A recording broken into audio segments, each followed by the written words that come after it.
You know, in the world of professional sports, you've got your dynasties, and then you've got your stories about the struggle. Well, today, we're diving into one of the most fascinating tales of them all, the story of the New York Jets. A team built on one single legendary moment and a half-century of trying to find its way back. And really, that's the question at the very heart of the Jets' identity, isn't it? It's this incredible story of improbable highs and just confounding lows, all circling back to one singular defining achievement. And it all comes down to this. Super Bowl III, January 12th, 1969. You have this brash, unbelievably confident quarterback named Joe Namath leading his team out onto the field for what pretty much everyone believed was an impossible task. For the Jets, this wasn't just a game. It was basically the peak of their entire existence. And there it is. That's the tension of being a Jets fan right there. That one shining moment, it was the franchise's only Super Bowl appearance. The glory was real, absolutely, but the endless wait for another one is what has truly come to define this team. So how did we get here? I mean, to really understand the Jets, you have to go all the way back to their chaotic beginnings, back when they weren't even called the Jets.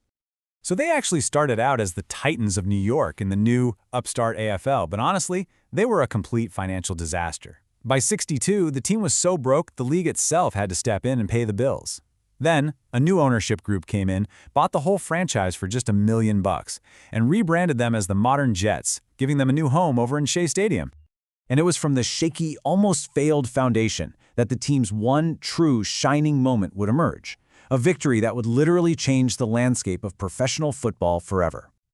Now, to get how big of an upset this was, you have to understand the context. The Baltimore Colts weren't just a good team. They were an NFL dynasty, an absolute powerhouse from the established league. The Jets, they were the upstarts from the AFL, which everyone pretty much saw as a minor league. They were massive underdogs, led by their flashy quarterback, Broadway Joe Namath, who, against all logic, famously guaranteed they would win. And he delivered. The final score was 16-7. It was, and still is, one of the greatest upsets in the history of sports.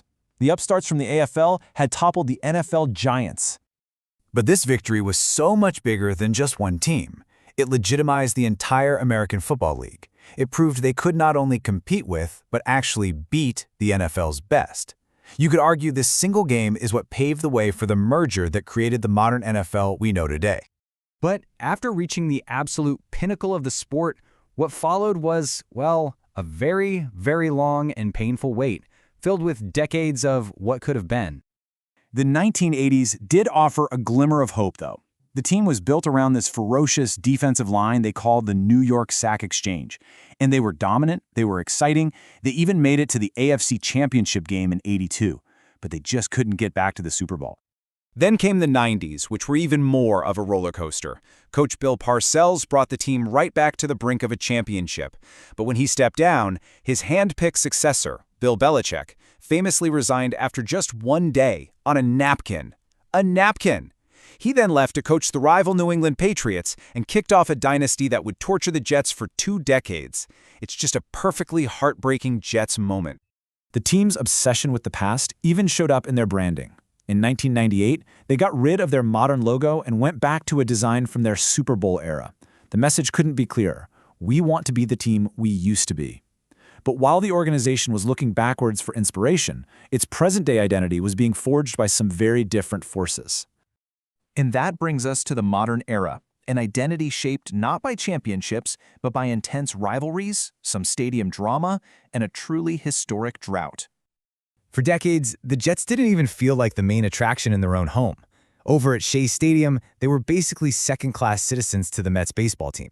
They'd often get forced on these long road trips to start the season, just waiting for the baseball diamond to get converted back to a football field.